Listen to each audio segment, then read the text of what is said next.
Jin Lee slowly opened his eyes. Bright lights hurt, making him squint. His body felt cold and stiff as he tried to move inside the small pod. Something wasn't right. He should still be sleeping, frozen in cryosleep for the long journey to a new planet. Warning: system malfunction detected, a calm computer voice announced throughout the ship. Jin forced himself to sit up despite his aching muscles. His head pounded as he looked around the large room filled with hundreds of sleeping pods. Only his was open. The date on the nearby screen shocked him. They were only 23 years into their 125-year journey to Kepler 438 bits, humanity's new home among the stars. "Computer, what happened?" Jin asked, his voice rough from years of disuse. "Critical failure in cryosleep systems. 4 pods affected. Emergency wake protocol activated." Jin slowly climbed out of his pod, his legs weak. He was the commander of this mission, responsible for the safety of everyone aboard the colony ship Starlight. If there was a problem, he needed to fix it. "Who else is awake?" he asked. Chief Engineer Song Ji, Medical Officer Da Kim, and Communications Specialist Nara are being revived now. Jin found a water bottle and drank deeply. His uniform hung loosely on his frame. The side effect of years in cryosleep. He needed to see the other awakened crew members immediately. He made his way through silent corridors where the lights automatically brightened as he passed. The Starlight was enormous, designed to carry 2,000 colonists to their new home. Now, only 4 people were awake in this giant metal world. In the medical bay, Jin found Da Kim already examining equipment. She was a brilliant doctor with short black hair and serious eyes. Despite just waking from cryosleep herself, she moved with purpose. "Commander," she said when she saw him. "This is bad. Very bad." "How bad?" "The molecular stabilizers in our cryopods have completely failed. The damage is beyond repair." Before Jin could respond, the door opened. Song Ji entered, still wearing her cryosleep bodysuit. She was tall with an athletic build, her long hair tied back in a messy ponytail. As the ship's chief engineer, her skills would be crucial now. "I've checked the systems," she said without greeting. "We can't go back to sleep. The pods are dead." Jin felt the weight of this news. What about the other colonists? "Their pods are fine for now," Songji replied. "The failure only—" Jin studied the faces of his 3 companions. Songji looked angry, her hands clenched into fists. Day seemed afraid, though she was trying to hide. Songji hesitated but then grabbed a fruit from the bowl on the table and sat down. "I have plans to improve the air circulation system next. The eastern residential section gets too humid." "You need to rest," Da said firmly. "Doctor's orders." "There's too much work to do," Songji protested. Jin leaned forward. "We have 100 years of work ahead of us. Burning out in the first 6 months won't help anyone." Songji looked away. "I need to stay busy.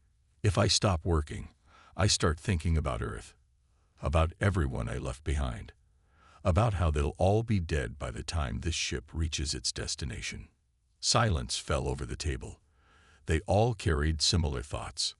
"Perhaps you humans focus too much on what is lost," said Nara, entering the room quietly despite her tall frame. "My people believe in embracing the path before us rather than mourning the path behind." "Easy for you to say," Songji muttered. "Your family will still be alive when we arrive." "Not necessarily," Nara replied calmly. "Lyrans live longer than humans, but death comes to us all. I may never see my homeworld again either." Jin stood up. "We need something different today. A break from routine." An idea formed in his mind. "Let's explore the ship. There are sections none of us have visited yet." Day looked surprised. "Explore? We have maps of the entire vessel." "Maps aren't the same as seeing places ourselves," Jin said. "There are recreation areas, viewing lounges, specialized labs. Let's discover something new." To Jin's surprise, they all agreed. After breakfast, the 4 set out together. They took a transport tube to the forward sections of the massive colony ship, areas designed for use after arrival. They found an entertainment center with virtual reality systems, game tables, and a small theater. Nara was fascinated by the human games, examining chess pieces with her long, slender fingers. "This one requires strategic thinking," she observed, moving a knight across the board. "We have similar games, though ours are three-dimensional." Songji challenged Nara to a match while Jin and Dae explored further. They discovered a music room with various instruments waiting silently for colonists who wouldn't awaken for a century. "Do you play?" Dae asked, touching a piano keyboard gently. "Not really," Jin admitted. "My mother wanted me to learn violin as a child, but I was more interested in spacecraft models." Dae sat at the piano, and to Jin's surprise, began to play a beautiful, sad melody. Her fingers moved across the keys with practiced ease. "I didn't know you could play," Jin said when she finished. "There are many things we don't know about each other," Dae replied with a small smile. "We have time to learn." Later, they found an observation lounge with a spectacular view of space. The transparent dome above showed stars stretching into infinity. "It's beautiful," Songji whispered, her earlier irritability forgotten as she stared upward. Nara touched the transparent material. "My people believe stars are the eyes of ancestors watching over us. What do they see when they look at us?" Jin wondered aloud. "Four people, alone in the vastness of space. They see life continuing," Nara answered. "They see adaptation." They stayed in the observation lounge for hours, talking more openly than they had in the months since awakening. Songje spoke of her family's farm in the countryside. Dae shared stories of medical school. Nara described Lyran cities with their spiraling crystal towers. Jin talked about his dreams of space since childhood. As artificial night fell on the ship, an alarm suddenly blared through the peaceful atmosphere. "Warning! Micrometeoroid impact detected. Hull breach in agricultural section 3. They raced to the damaged area, finding a small hole where a space rock had punctured the outer hull. Plants were being sucked toward the breach as air escaped. "Emergency shields failing," the computer announced. "Oxygen depletion in progress." Songjai ran to a control panel. "The automatic repair system isn't responding." Jin assessed the situation quickly. "Nara, get the emergency patch kit from the wall. Dae, help me gather these plants before they're destroyed." The four worked together seamlessly. Nara's height allowed her to reach the breach, applying a temporary seal while Songjai rerouted power to strengthen it. Jin and Dae saved what plants they could, knowing how precious each growing thing was to their closed ecosystem. When it was over, they sat exhausted on the floor of the agricultural bay, surrounded by damaged plants and repair equipment. "We did well," Jin said, looking at his three companions with new respect. "All of us." Songji nodded, her expression thoughtful. "We make a good team." "Better than good," Dae added. "We just saved our food supply and prevented a major disaster." Nara's alien face showed something like pride. "Among my people, surviving crisis together creates bonds stronger than family." Jin looked around at the three females, each different, each vital to their survival. Perhaps Nara had been right. This wasn't just about adaptation. It was about finding something new and unexpected in their shared isolation. "Let's have dinner together," Jin suggested. "In the observation lounge. We can watch the stars while we eat." As they made their way back, Jin realized something had changed. The ship no longer felt like a prison. It was becoming a home. 10 years passed on the Starlight. 10 years of routines, discoveries, and growing familiarity among the four awakened travelers. The ship continued its silent journey through space, carrying its sleeping colonists and its four very conscious caretakers. Jin stood in the hydroponics bay, watching Songji adjust the nutrient flow to a new variety of tomato plants she had developed. Her hair now contained a few strands of gray, though she was still strong and energetic. Over the years, Her engineering skills had expanded to include botany and genetics as they all learned to fill multiple roles. These should produce 30% more fruit than the original strain, Songjia explained, not looking up from her work, with better vitamin content too. Impressive, Jin said. He hesitated before adding, "Have you thought about my proposal for the communications array?" Songjia's hands stopped moving. Her shoulders tensed. "We've discussed this already." "No, you dismissed it without real discussion," Jin countered, trying to keep his voice level. "The auxiliary system could be modified to..." "To what?" "Send messages that won't reach Earth for decades. Receive replies from people who might not even be alive anymore." Songji turned to face him, frustration clear in her eyes. "It's a waste of resources. It's about maintaining connection with humanity," Jin insisted, "about not being completely cut off. We have 2,000 humans right here." Songji gestured toward the cryosleep chambers several decks below. "Our job is to keep them safe, not chase ghosts from our past." Their argument was interrupted by Day entering the hydroponics bay. She moved more carefully now, the result of a back injury from 3 years earlier. "I could hear you two shouting from the corridor," she said with disapproval. Again, Jin and Songji fell silent. These disagreements had become more frequent lately, not just between them, but among all 4 crew members. 10 years of isolation had created deep bonds, but also points of friction that couldn't be avoided. "Where's Nara?" Jin asked, changing the subject. "Observatory," Day replied.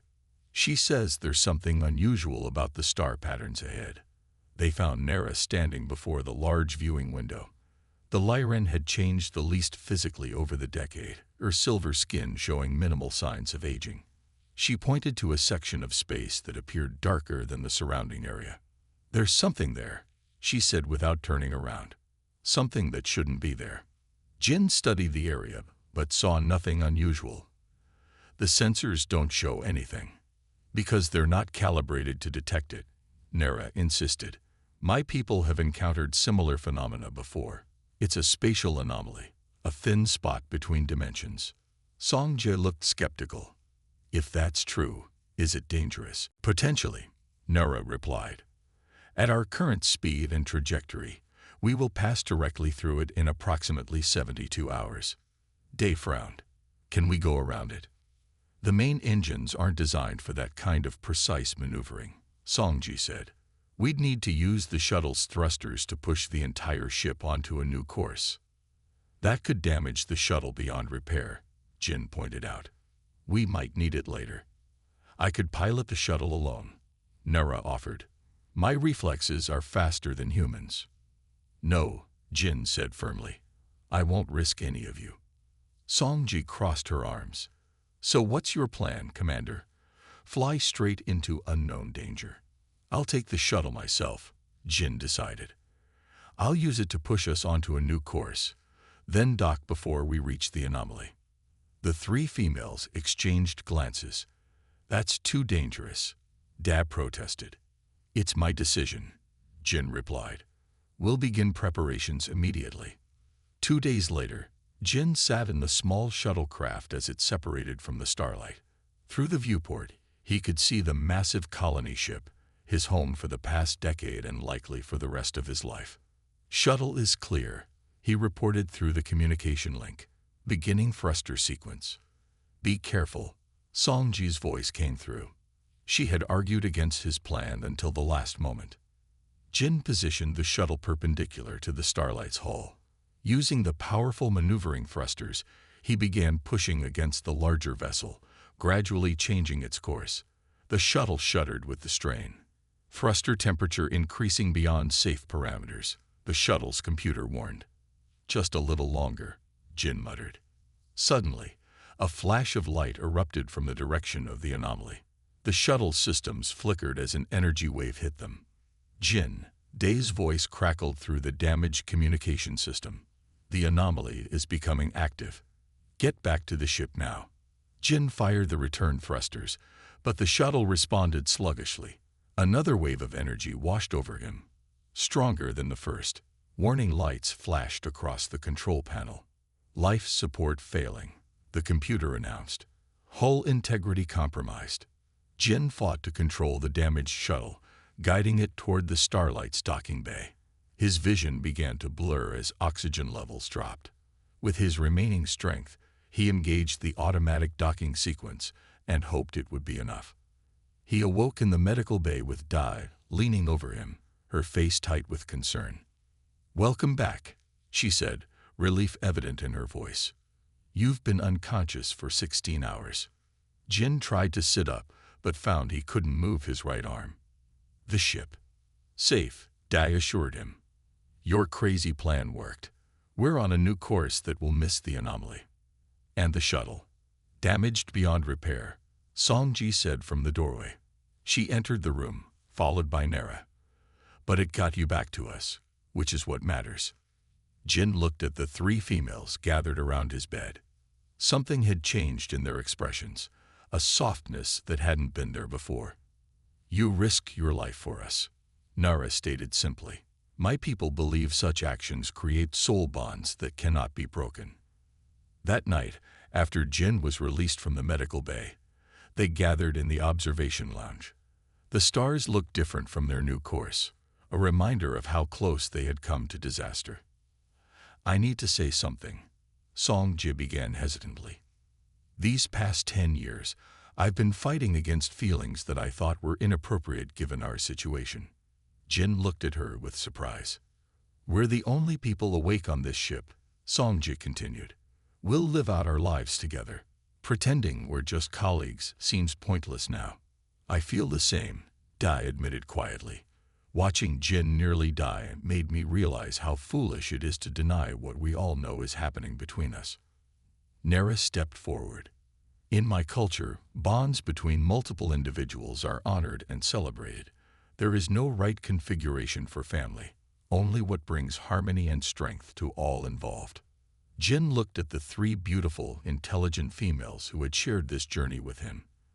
They had moved beyond friendship, beyond collegiality, into something none of them had words for yet. "So what happens now?"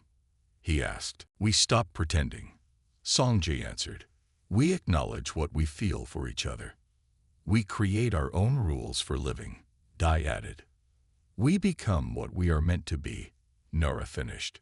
Under the canopy of stars, the four moved closer together, their hands reaching for one another. What had begun as a prison sentence had transformed into something none of them could have imagined.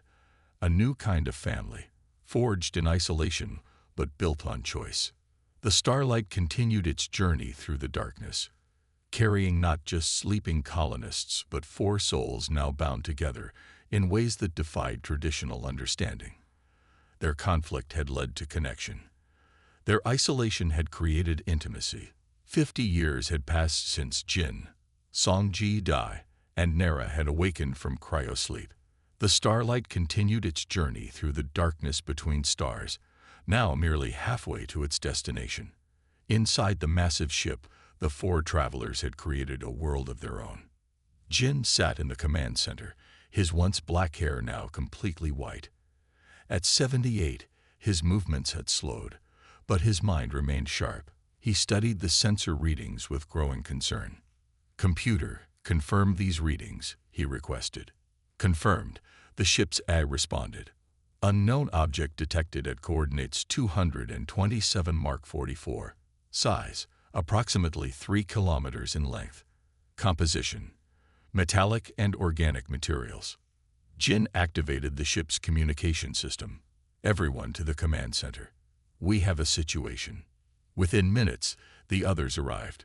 Songji moved with the help of a cane, her engineering brilliance undiminished by age. Dai's medical skills had kept them all relatively healthy despite the limitations of their environment. Nara showed fewer signs of aging than the humans, though silver streaks now marked her once uniformly gray skin. "What is it?" Songji asked, looking at the main screen. "A ship," Jin replied simply. "A massive one. And it's not from Earth or the Lyran Confederacy." They all stared at the image. The unknown vessel drifted silently in space, its strange design unlike anything in their databases. No power signatures, Songji noted, examining the sensor data. It appears to be derelict. Are there life signs? Dai asked. None detected, Jin answered. It seems abandoned. Nara stepped closer to the screen, her eyes narrowing. I have never seen this design, but something about it seems familiar. She turned to Jin. We should investigate. It could be dangerous, Dai cautioned. Jin considered their options.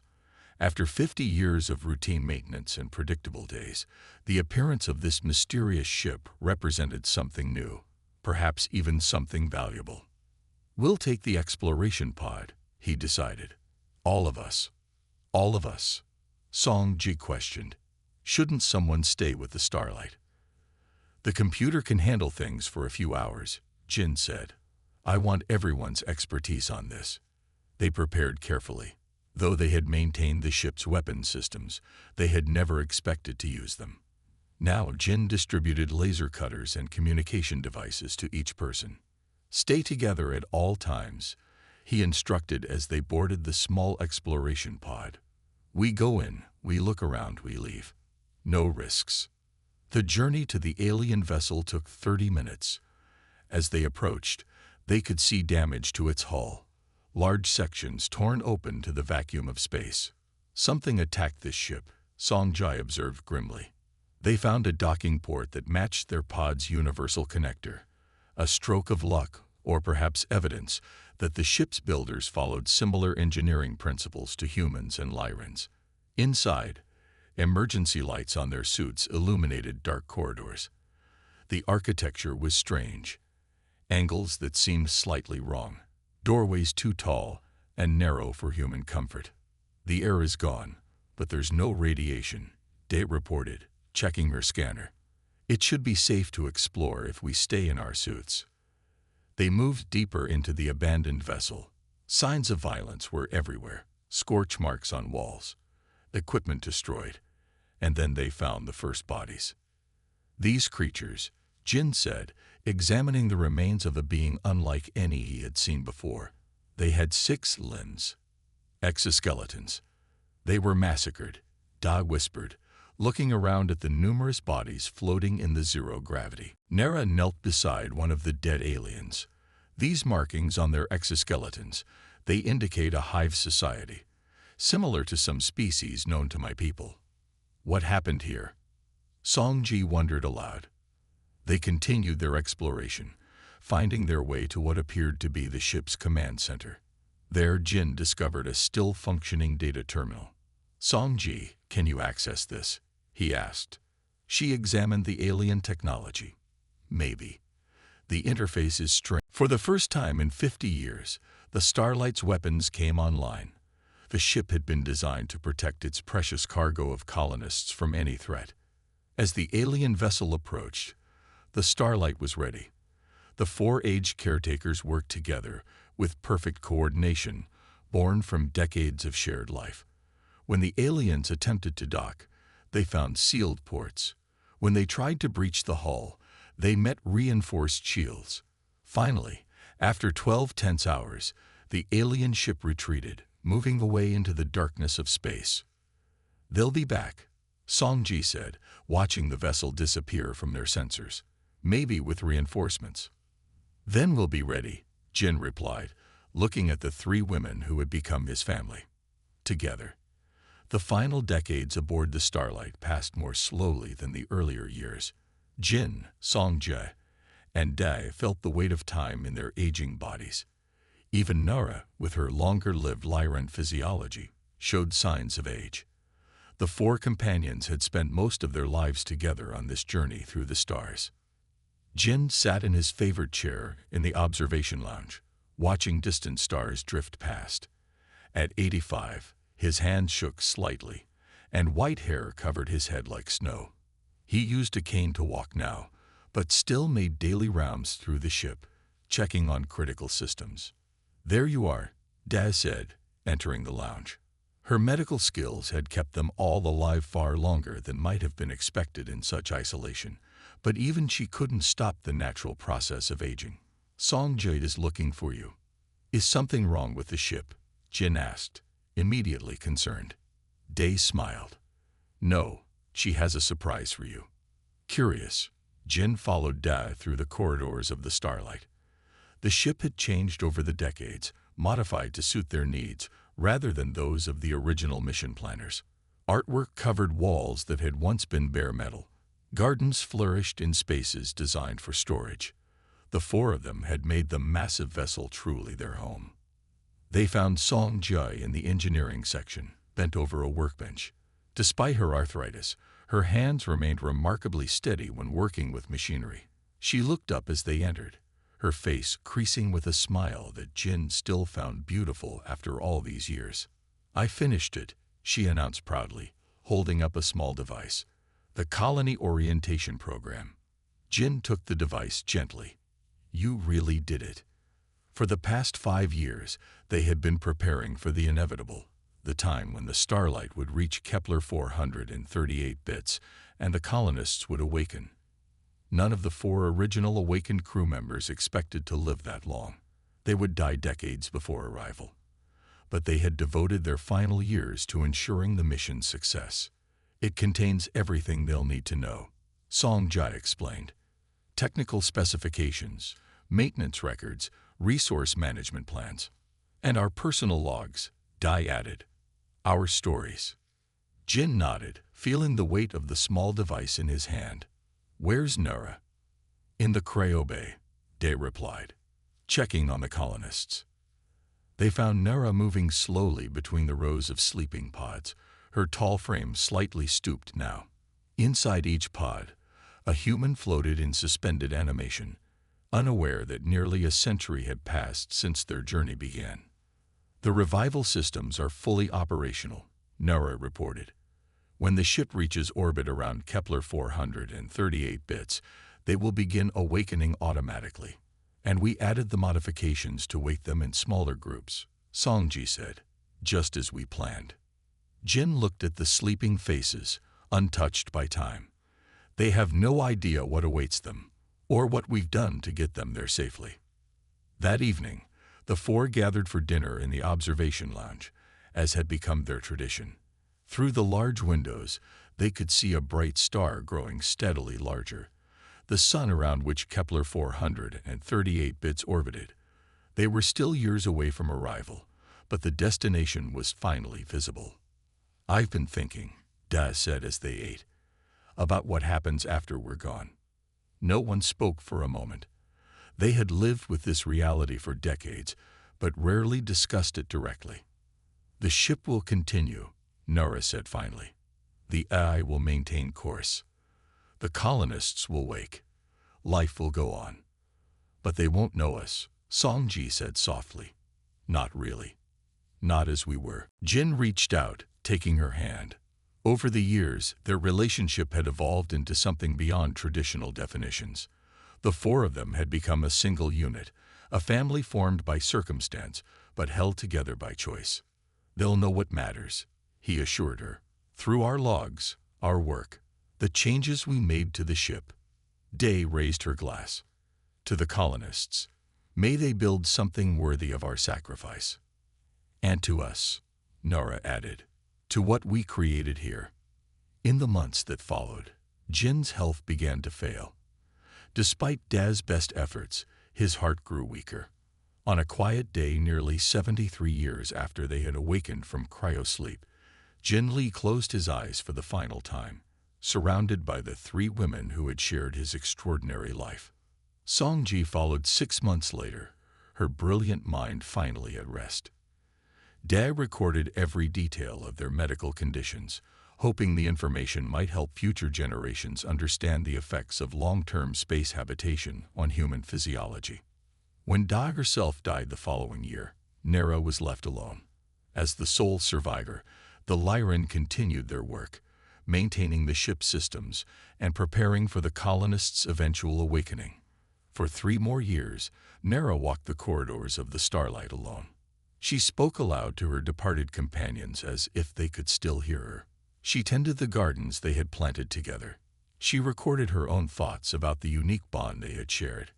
I believe, she said in her final log entry, that what we four created aboard this ship was something entirely new. Not just a social arrangement, but a template for how different beings can live together in harmony. The humans who awaken will find not just a functioning ship, but a blueprint for a different kind of society. When Nara finally joined her companions in death, the Starlight continued its journey, guided by the programs they had created and the systems they had maintained. For 15 more years, the ship traveled silently through space, carrying its precious cargo of sleeping humans and the legacy of 4 remarkable individuals. As the Starlight finally approached Kepler 438 bits, the ship's systems began the awakening sequence. The first colonists opened their eyes to find a vessel very different from the one they remembered boarding. Gardens flourished throughout the ship, artwork decorated the walls, and most surprisingly, they discovered detailed logs and messages from 4 people who had lived entire lives aboard the ship while they slept. They called themselves the Guardians, said the colony leader as she addressed the first group of awakened colonists. They sacrificed everything to bring us here safely, and they left us something more valuable than this ship or even this new world. She held up the device Song Jai had created decades earlier. They left us a new way of living, a blueprint for a society based not on old Earth models, but on what they discovered together. 3 humans and 1 Lyran, isolated in space, who turned what might have been a prison into a paradise. As the colonists began establishing their new home on Kepler 438 bits, they named their first settlement Paradise in honor of the 4 who had made their journey possible. In the center of the settlement, they built a memorial. 4 figures standing together, looking up at the stars. The plaque beneath it read simply, Jin, Songji, Dai, and Nara. They showed us that paradise is not a place, but the connections we build with one another.